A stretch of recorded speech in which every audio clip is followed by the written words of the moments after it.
Good morning, class.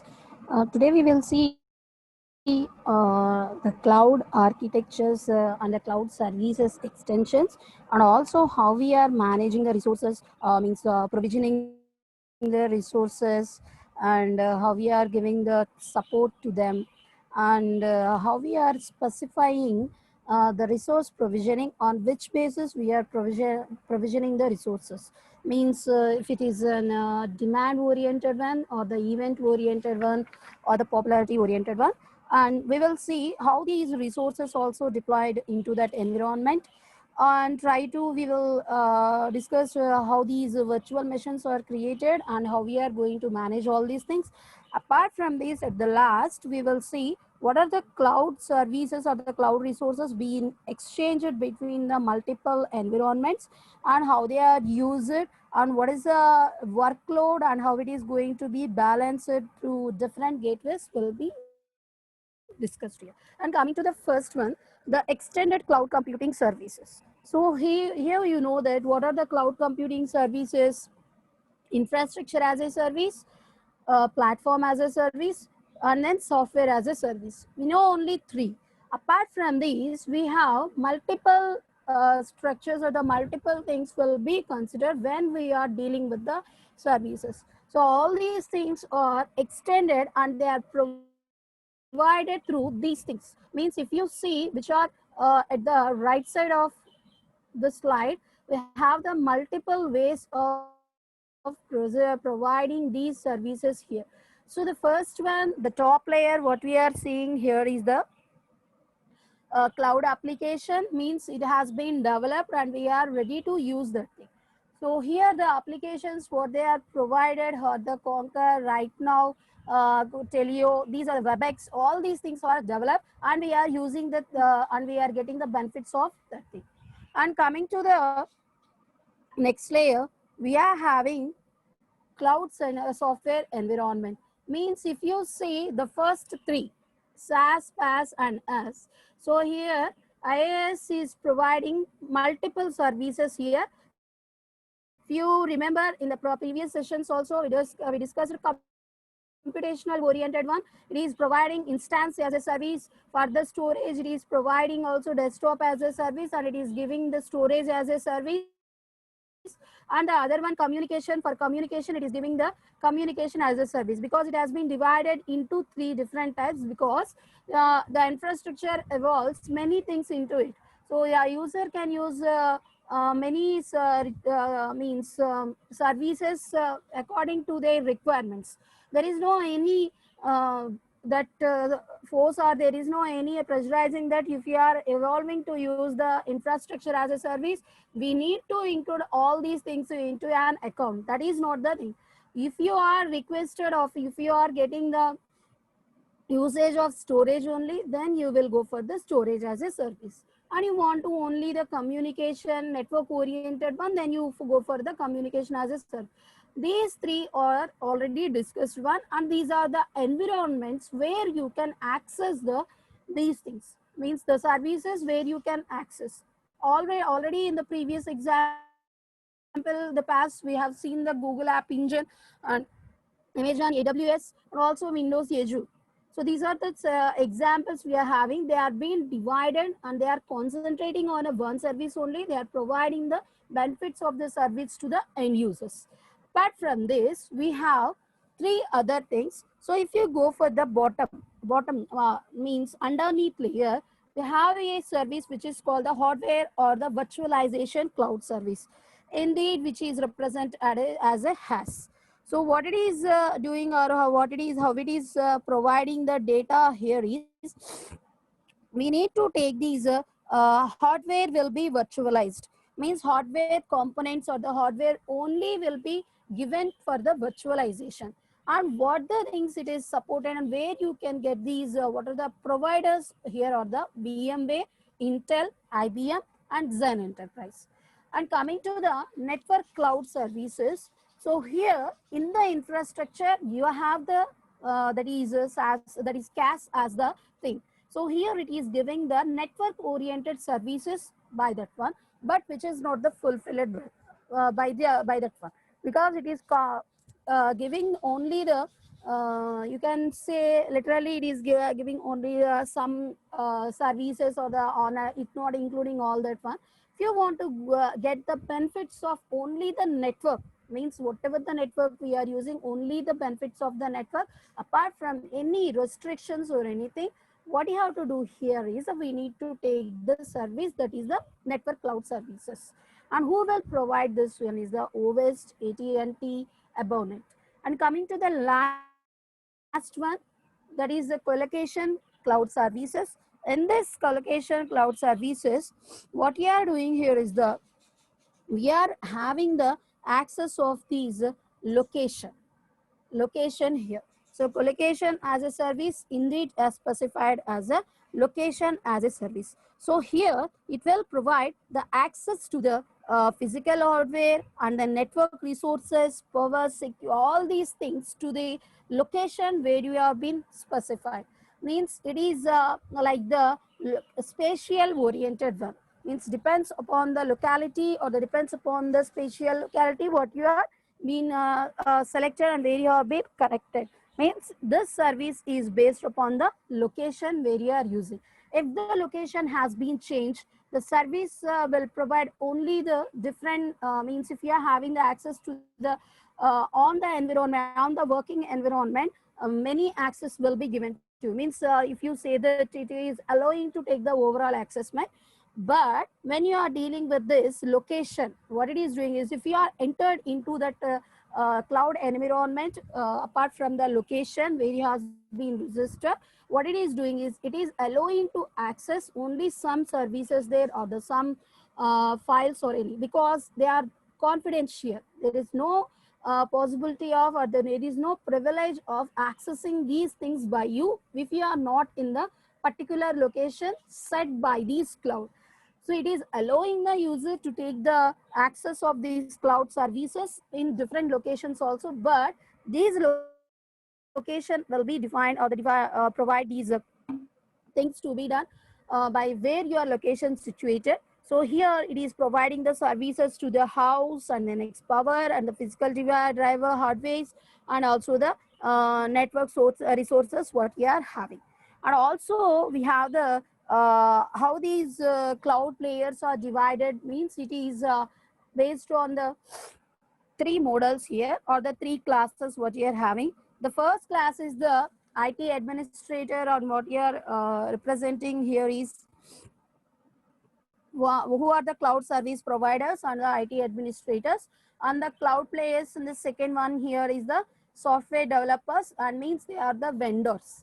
And then last one is the end users or the business users, means us or the our organization which has been have the privilege of accessing these things. So if we are providing these things to be done, what are the differences of these providing the aspects or providing the securities when you are dealing with the providers, vendors, and users? Okay, providers means the first one, vendors means second one, and the last one is the end users. If you go for the first IaaS, what it has to do, first player, the first IT administrator, the provider will have to look after the SLAs only. They won't have the another work when they are dealing with the model or the service model IaaS. If you go for the software developers, what it has to do is nothing but in the infrastructure as a service, they need to deploy and then they store the data and the updations of the data what you are having. And then you have the end users also have the same representation. And what will be the difference between the vendors and the end users here is they can select or that they can switch the environment here.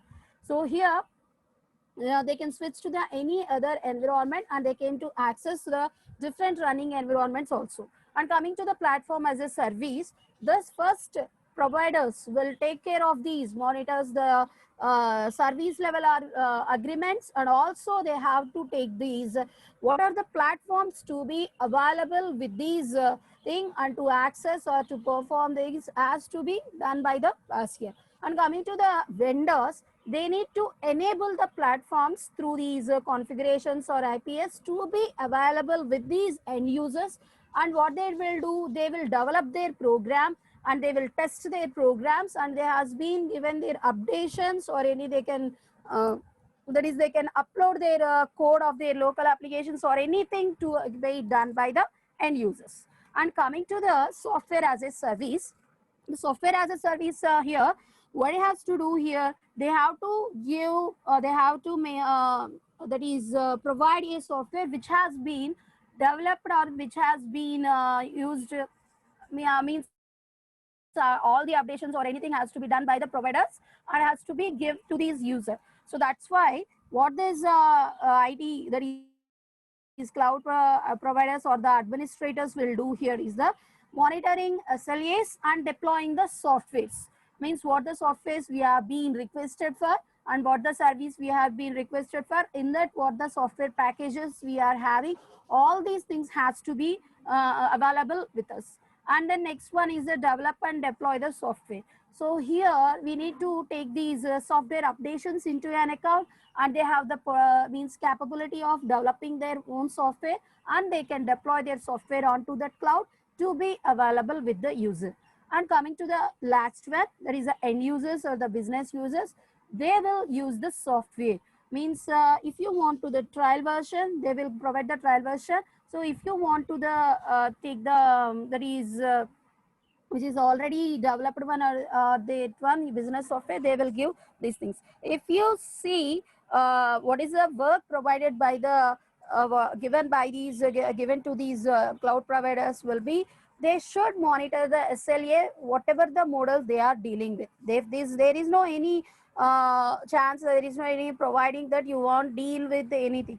So the providers will look after these agreements and what are the things they have to perform, they have to came into account, all these things will be performed or given by these things what you are having. And coming to the means in detail about these extended cloud computing services, we should know what are the tasks and trends of these services, and what is the software stack for cloud computing, and also we need to know the what is the runtime support services for that one.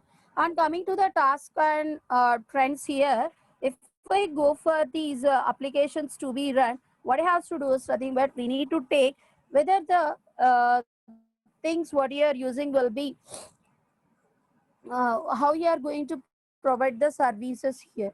So if you see the services which has been provided in the previous diagram, means the services which are the 5 layers of the, sorry, 6 layers of the services, then SAS, PaaS and IaaS, LaaS, NaaS and HAS. So here in this top layer, we have the software as a service application. If you see the diagram, so this is the diagram. In the cloud application, we are having the SaaS applications here. So these applications are being used, and then they will provide the business applications which has been used for the means for their benefits, and they are also providing some facilities also to take these things into an account. If you see, there is an example here, is heavily practiced in business promotions and direct sales. And if you see for the marketing services also. So if you go for the SaaS, what is the SaaS here? Software as a service. If you see what is the first SaaS has been applied, or the first software application has been given here. Here is the in the environment, that is the CRM. So this CRM will have the capability of looking that is business promotions, direct sales, all these things. So what is the CRM? The CRM stands for the customer relationship management. So in this customer relationship management, what you will do here is we need to take the behavior, or we need to take the things of the customers here. Means end of the thing, if you are developing any application, if you are developing any project, you are doing anything, who will use? The customers will use only. So here what they will do here is, in this thing, they have to take these customer behaviors into an account when dealing with this software as a service, and provide the statistical analysis to that one. Because if you are giving the softwares, or if you are providing the these things to be available with the customer, and they are not using these things, there is no any meaning of developing all these things. So what we need to do, we need to develop their application which is to be usable by the or the for the their clients or other people's thing. So the customers has to be considered as the main representations here. If we see these things has been considered, they are allowing an user to take care of these things, that is a distributed collaborations, financials, human resource managements. All these things will keep into the mind, and they will develop the applications which are useful for the customers only. They are not for the these what you are using organizational or many what sorry provider oriented one. Provide not the provider oriented. Provider won't decide this will be like that or means provider just means they will design the application, that's all. But overall who is using will decide what will be added into that application, what is needed, what is not needed, which has to be which service has to be more like this has to be specified. If you go for the trends which are present in the past, which has been developed by these Google, Salesforce.com and the Facebook, all these things are specified. So what these things are doing is we are providing the platform as a service. To provide the platform as a service here, we need to take means many things to be considered.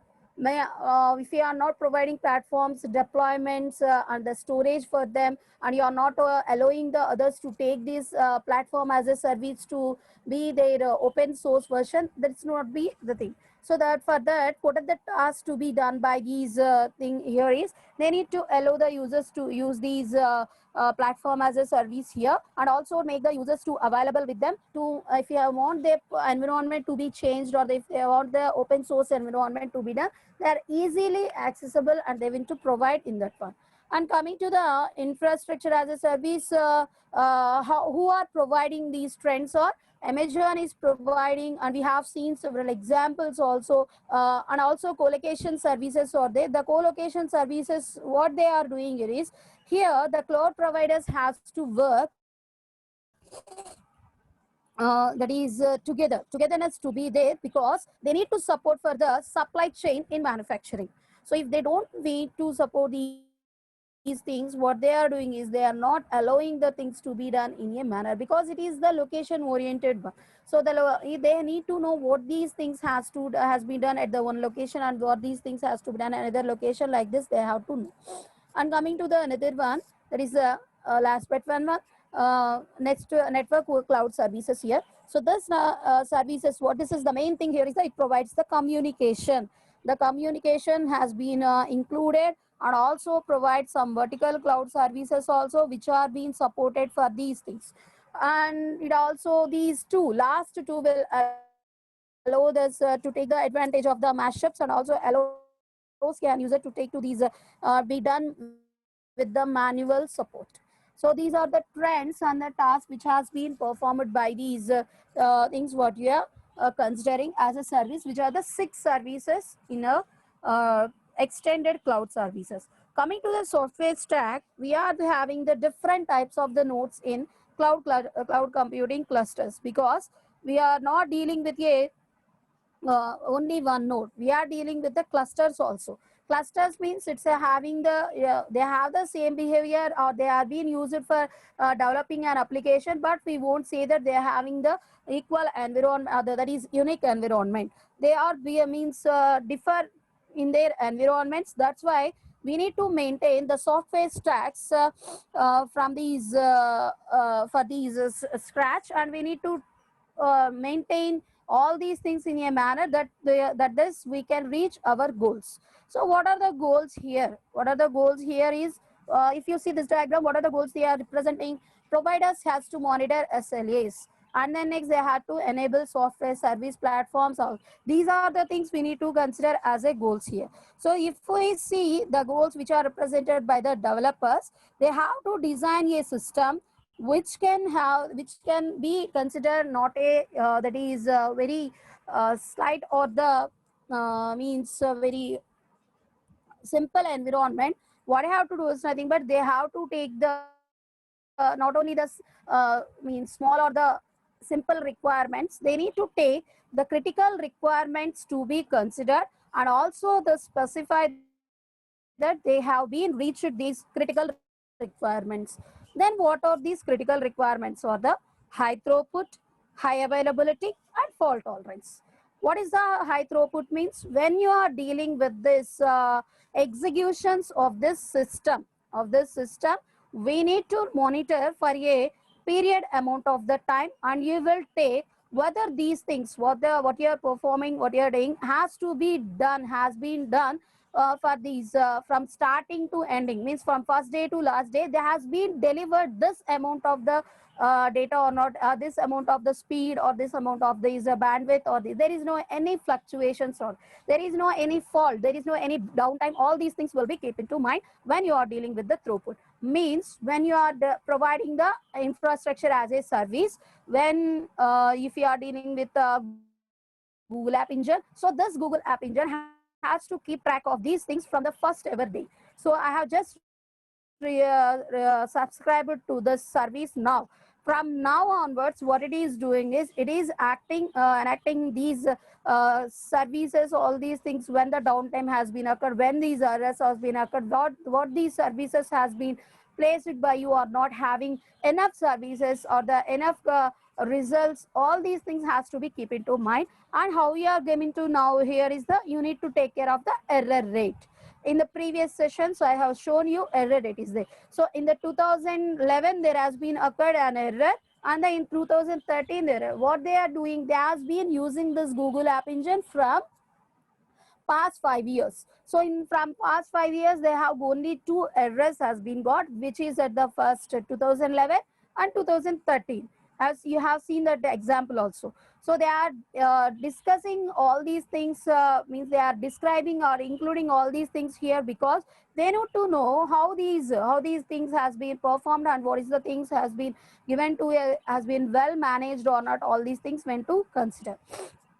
And coming to the second critical requirement, high availability. If any component has been means, so here you are specifying any platform configuration ABS in any environment. If anything has been failed or has been crashed, then there will be no effect, and then you need to make other systems to be available. One virtual machine, one host platform has been failed to execute your project or execute your task. Then what we need to do, we need to take this virtual machines into the another virtual machine by the live migration process. This live migration will help an user to take these things to be done by the another host system. And also being means there will be some downtime, or there is only one lapse of time only when you are migrating your complete virtual machine into the another host system. Likewise, the fault tolerance means any component has been failed, has been there is a fault has been occurred, it won't affect the other components which are indeed the working on these things. So the components what you are using, what has to do, they has to be isolated, they has to be have their own control when we are dealing with the others. And coming to the runtime environment, the runtime environments in the support, what you are doing, we take these runtime support services. Here is, we need to take the monitoring of the systems, or that is monitoring of the clusters here. So why we need to monitor the cluster here is the, we need to know about the runtime status of these entire clusters. When we came to know about this one, then you will have the idea that what the job you have been assigned or what the job you have been scheduled will be have the that is submitted, or any waiting state, so there it has not been executed. All these things will be coming to an account when you are dealing this one. So yeah, you have the runtime support for others also, and we are providing this runtime support as a service here. How it is providing here is, it is a software which has to be in browser initiated applications. And why we are using this one here is the, these applications or any services, why we are using or how we are using here is the, we need to get the advantage of these all these things without installing. And how we are getting all these things to be happen here is, we need to connect to the internet, that is a public internet what you are using. That's why we have to take these runtime supports on these browser initiated applications. applications only, not the user local applications or anything. So by doing all these things, what we are doing is we are not purchasing or we are not giving any softwares to be done, and also we are taking in investment. No investments will be done here, and we are keeping these clouds to be done. That is either it may be vendor property, and we can have the capability of accessing these hosts from these services what you are having here. So that's about the extended services here. The extended services, there are the three extended services: co-location, network cloud services, hardware virtualization. We have seen what are the trends and the tasks, and also why we need the software stack there, and what are the supports we need to give it. Next one is the important one here, is the resource provisioning and platform deployment. So we need to know what is the provisioning of the resources. So here, when you are dealing with these virtualization environment here, so here the cloud computing environments we need to take, there could be some changes has to be applied in our software and the hardware architecture, because we need to add the number of the cores or the number of processors or any virtual instances to be executed and on the same task. Means if you want to take the project as a task, then it being allowed that then with the process what you are chosen, the task what you are chosen will be executed easily without any exploitation of the parallelism. So here, how we are provisioning our computer resources, all these things will be means in a step-by-step manner, and it is based on the environment what you are chosen. If you see the first one, provisioning of computing resources or the compute resources, which indeed specified as the virtual machines. So what it is represented for here is they need to supply or they need to provide these cloud services to the end users. How they are providing these cloud services here is they need to provide these cloud services based on the SLAs. So here, while you are dealing with the SLAs will decide what are the resources to be allotted to you when you are connected to the cloud, when you are willing to use that one. So what could be the resources here? So it could be the CPU, memory, and then bandwidth, and you can provide these other input output devices, all these things into an account. So here, how we are going to take these things into an account means the SLAs will decide how many users want how many resources here. So many users are concentrating on the CPUs. So then what you need to do, they need to provision the CPUs there. If many users are wishing to take the memory storage as the resource there, then they need to concentrate on the storage or the bandwidth. Like that, what it has to do is nothing but they need to take all these things into an account. There is a concept called provisioning is a winning one, and we have the two other concepts called the under provisioning and over provisioning. Under provisioning means we are not having under the thing here is we will set a level. The level what you are represented will be under here. So this is the capacity here. If you see, this is the capacity. The line what it is representing, the red line is the capacity here. So what it is doing, there is a demand. So demand is there, and you are providing these services up to that level. So up to that level has been provided. So here, what you are providing, what you are doing here is the underutilization has been occurred. So over provisioning, if you see the over provisioning or resources here is there has been you have the different things has been with you, but you are not taking these things into the utilization. So what is underutilization means you have installed many things more than the capacity you have been installed. What it is doing, it is not allowing others to be used there. Then what it is happening here is that it is going to be specified that they are not being used regularly, or they are not being used properly, like that it is providing. Sorry, if you take these peak values to be considered, that is first one, if you see over provisioning what you are representing in the case of YAMA, the case of A means this one, provisioning for the peak load. So in the case of A, if you see these static clouds resource policies what you are having, the over provisioning methods are the three. Over, that is provisioning, under provisioning 1, under provisioning 2, and also over provisioning has been there. Or you are having the constant provisioning also. So this, in this case, what it is doing, so here the peak loads causes heavy resource wastage. So here what it is doing here, it is not providing the shaded area here is represented as a wastage one. You are not dealing or you are not having the access of these things into a provided one. And coming to the under provisioning first one. Under provisioning first one means under provisioning one. What it is doing is it is allowing the along the capacity line, along the capacity line. It is not providing above the below the capacity line or below the capacity line. What it is doing is it is providing along with this capacity line here, along with this capacity line it is providing. And what it means here, so this type of the resources will lose these users and provides, because there has been demanded, there has been used these things, and you are allowing these things to be used above one. Above one has been specified. So here you are degraded or you are provided means above the capacity, then they will be lost to the providers here. So here, and this also providing some resources will not be used by, means if you are giving the resources and they are not being used by the others also. And going to the last one, that is here we are having the constant provisioning. Constant provisioning here is, here we are taking that based on your that is demand, the thing what you are doing, you are changing the capacity line. Means all the peaks what you are taking here have the equal form, they have been formed like this. The demand, you are saying that demand will be high.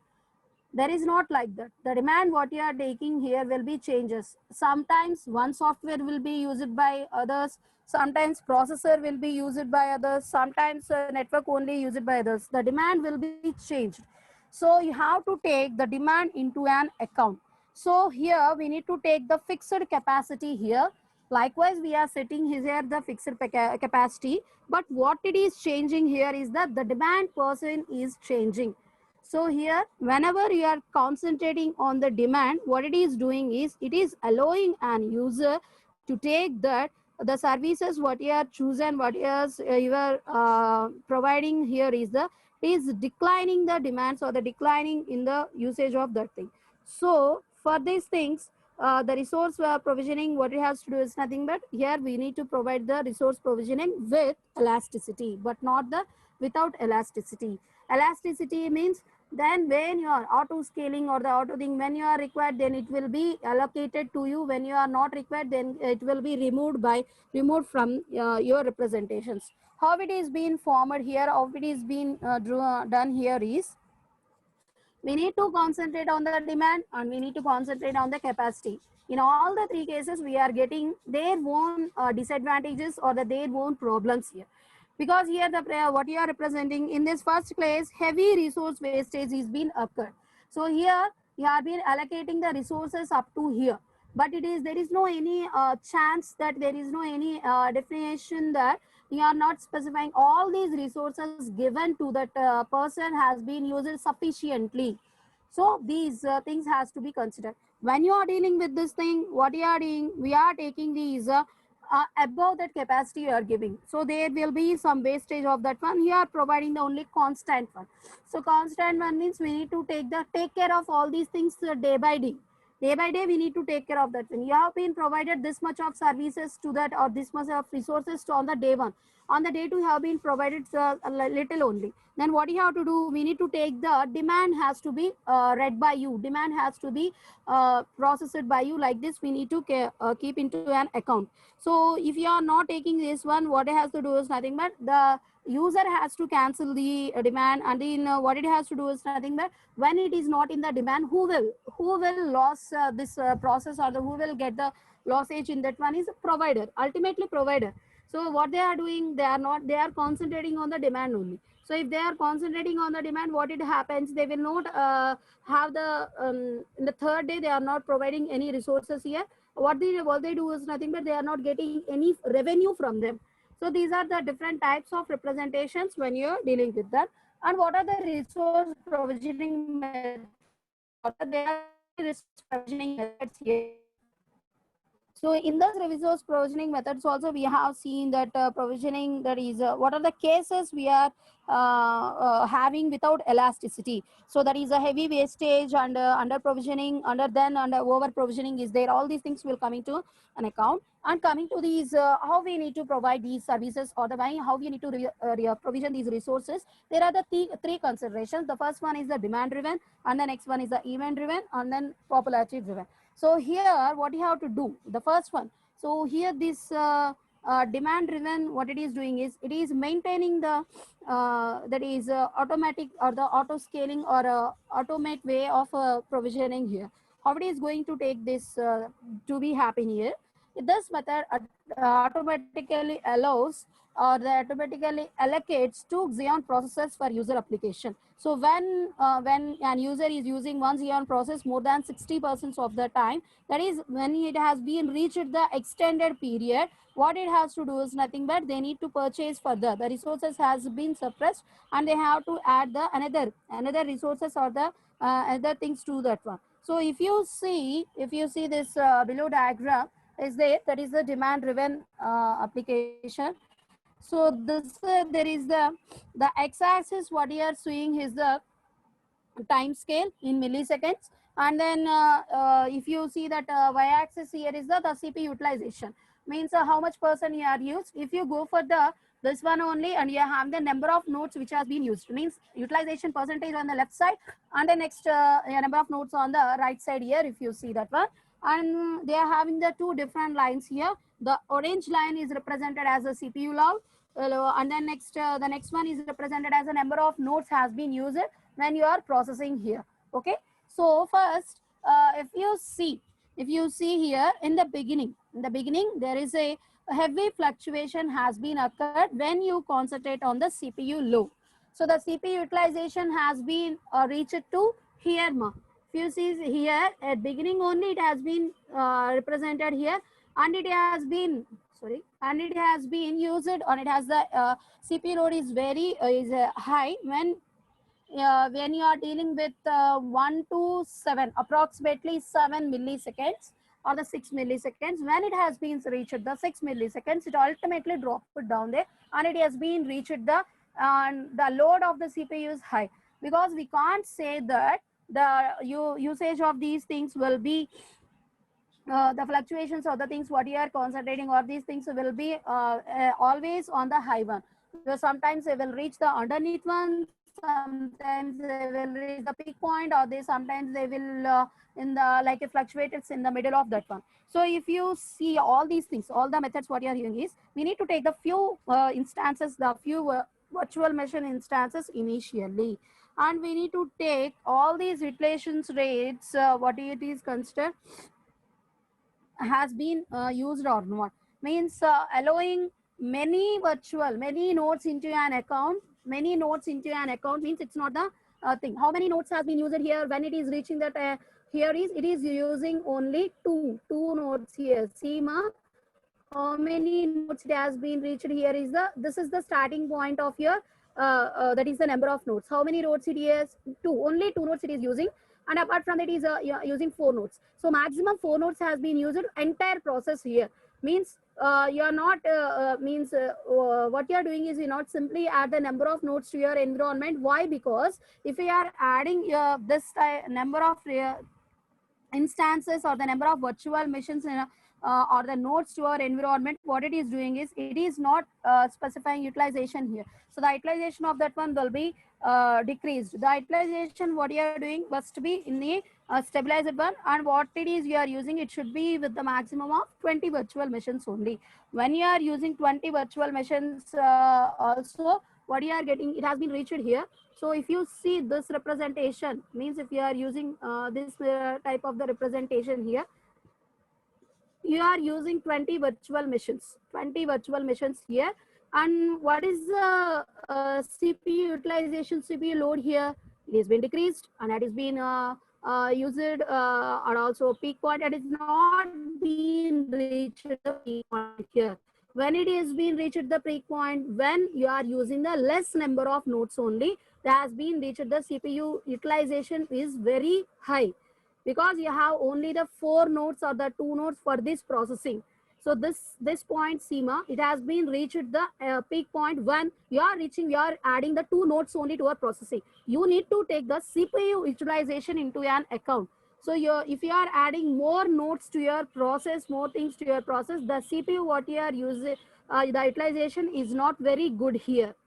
So if you see this representation where I am showing with this spotlight, so see here the utilization is less than or approximately 50% only. So the main thing or the main notion when you are keep into mind when you are dealing with the processor is, so when you are dealing with a processor, what we need to do, we need to consider the CPU must not be idle. The CPU must be processed, and they have to use means the usage will be very maximizing. Means ultimately we need to use these CPU for process one. If you concentrate on the demand driven one, so what it is doing, it is adding the number of nodes to that one, and what it is doing here is ultimately reducing the CPU utilization. If you are reducing the CPU utilization, what it is doing, the CPU most of the CPUs are not used. So what it is doing, so we are wasting the power, we are wasting our energy, we are unnecessarily paying the salaries or anything will be coming to the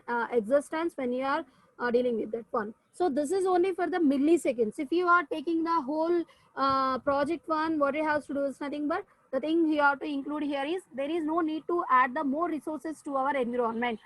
Sorry, more nodes to our environment. Number of nodes when we decreased, what it does here is it is allowing an user to take to be happen in a way that we can easily process all these things into that one. So coming to the next one, event driven resource processing.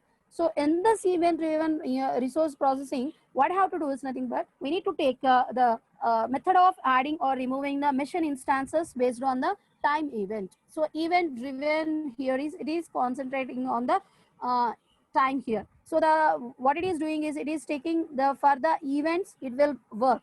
For the events only it will work, for the other events it won't work. So the silly example what you will take is you have to go for the purchasing or anything. So what it is, what they are offering some discounts, or they are offering things to only one and means one period of time or one peak time also. So you have the some sales also.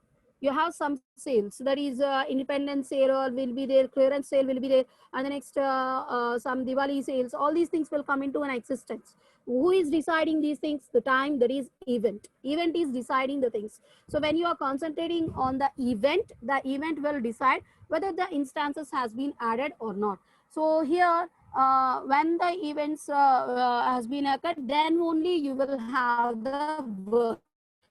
In the other days we will be some you don't have work, not like that. So what did you do here is you don't have that much of work when you are compared with these others. So here what it is doing, what this here represents, it is having some seasonal or the predicted events to be done. So during these events, what it is doing, the period, this event period will be have the more important aspect here. So the number of users during these events, the number of users will grow. So the number of users will grow here. Then what you have to do, what it is doing is we need to take these things to be happen and to be deliver the process or deliver these results or any things to be by this one on this event only. So see here. So when these things has been happened, so go to this second diagram. So the in this diagram, event driven method, the stable peak is at the 17 virtual machines only. The stable peak is between here. So here we are using, apart from where we are using the 17 virtual machines, from 70, make it as a 75. From the make it as a 91. So the from the 91 to 134 milliseconds, what they are using, they are continuously using 17 virtual machines here, but they are not using 17 virtual machines here. So some coming to the first representation, how many missions there has been used? Only there has been used 2 missions, and then next year they have been used ultimately from 9 to evenly 36 months. 9 to 36, 9 milliseconds to 36 milliseconds. What they are using? They are using 5 virtual machines to be processed. How they are, why they are using means there has been raised an event and they use this things to be done here. So for the particular amount of the time, they are using these 5 virtual machines to be done. And then next, the utilization has been reached. No, some not the peak point. They have been reached the 50% here. And coming to the next one, next utilization here is after the 36 to 43, they are using only 4. That is sorry, 3 nodes to be available with us. When you are reaching the small nodes here, what you are having, there is less number of nodes. You are having the peak representations on the performance. So when you are dealing with the less number of the nodes, you are performing, you are adding peak representations here, and CPU utilization is high. When you are not adding this one, what it is doing is it is providing these things to be done in the province. So when the event has been occurred, then it will be easily processed. And how many systems they are using is, there are 17 virtual machines you are using in that one. While coming to the before example, how many systems they are used from 50th to 113, they have been used 20 virtualization virtual machines to be existed with that one.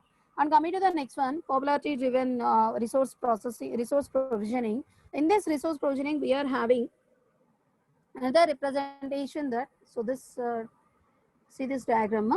So in this diagram, in this method, what you will do here is we need to take these popularity of the applications here. So we need to take create the instances by these popularity demand. We need to take not with the unpopular things. We need to consider on the popular things. Things. If you deal with the any provisioning methods, there would be loss of some quality of the service here. But what the things they are providing in the three where they are providing here is that the quality of the services has the only minimal loss. They has to concentrate on the quality of the service, and they have to give these things to be done. That is, provisioning has to be done here. So if you see this diagram, so here this is for the EC2 performance, that is elasticity compute cloud performance here, where these CPU utilization rate, that is a dark cloud, that is what you are taking, there is a percentage scale has been stored, which has been plotted against the number of virtual machines provisioned here. How many number of provisionals that is provisioned here is 20 virtual machines have been provisioned here, and they are using for the most amount of the time. That is, if you go for the 17 milliseconds to mostly apart approximately 53rd milliseconds, what they are doing, they are using 20 virtual machines to get the process to be done. Means they, in this periodic amount of the time, what it is doing is the utilization will be in the middle of the plot. Why it is like that means the popularity is the predicting the popularity, and the resources what you are doing will be occur. In all the cases, the disadvantages, all these things are, there is a minimal loss of the quality of the service, and other thing is the traffic is high. When you are dealing with the one, traffic is high, because this is the popularity. Popular means many people will use. Demand means many people will demand. When a thing will have a demand means you have the plenty of the people using that one, then you will have your demand. Event means event is not for only single one or then they have some lots of people, one community or anything you will consider to take the action, take into action of the users here. So many people will come into action, or many people come into the usage of these things. So there the traffic will occur. So the high traffic will occur. What we have to do is nothing but we need to take the some measures to reduce the traffic or to deliver the things to be in a successful manner, even though you are in a there is traffic environment. After this, we have the cloud dynamic resource development or the deployment here. In this diagram, we have the different representations here. In this diagram, we are using IGG intergrid gateway here. So here this gateway will allows or allocates resources from a local cluster to the deployment application here. How it is going to take this to be done? It is following 3 steps, and 3 steps has been included here. User application has to connect to the cloud environment through the IGG. This will, what it do is they don't simply allow allow these things to be done. First, it has to request for the virtual machine. Once the request has been done, what it has to do is nothing but they need to provide the enacting the leases here. So you are able to take these things or not, all these things will kept into mind. And after that, we need to deploy these things into our environment. Here you will have the direct connection to the physical resources, and it will allow the user to be to that one to done here. Who will enact here is, so a grid will play the a major role here. So here a grid has a peering arrangements with the other grids, where these IGGs, that is intergrid managers, will occur, because we are maintaining, we have the intergrid will be there, that is we are having the communication or the computing between the two grids here. So multiple grids has to be played, and the multiple grids has to be taken into an account. We are taking physical resources and cloud providers at a time, and we are maintaining IGGs for both one. And we are providing these resources through these IGGs, and what the terms and the services will be taken, what are the grids to be taken, what the resources has to be provided, and what are the replies has to given to this request from the other ones has to be known here. And when you need to take the request redirection, any redirection has to be done, then you need to provide the redirection. Means if you want to collect to these cloud provider, this will take the make the process of these action, and it will redirect the connection to these things to be happen. So here there is an environment which is provided by this intergrid here. So that environment here is a distributed virtual environment. There the virtual cluster of the virtual machines will run their isolated form from the other virtual clusters, because they want to depend upon these things.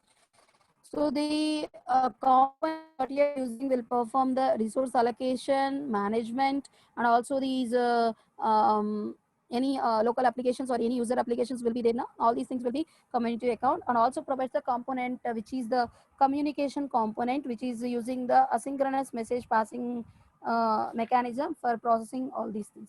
Apart from these, what it is doing here is it is allowing the person to take the access of the two grids, which is the one is a physical resources one is having the virtual one, physical resource one and the virtual one. How we are going to act here is the, it is allowing the user to interact with the other grid of computings here by using the IGG. So this will allow an user to take the into this one, and allows an user to take the action of processing all these things, and also allows to provide the data from the IGGs, because it is having the several information about all these things what you are having. And coming to representations, what we are using here is the, they are the storage file systems here. They are the what are the storage file systems we are using is the GFS. You know GFS, that is a Google file system. In the previous session we have seen. So here we are providing also Hadoop distributed file system, Amazon S3 simple storage service, and EBS elastic block service, to based on the environment what you are choosing. And these services will be provided when you are dealing with these cloud computing systems. So that's about today's class. Now in next class we will see the virtual machine creation, and along with the intercloud, that is the global exchanges within the cloud, how it is being occur will be discussed. Thank you for the class.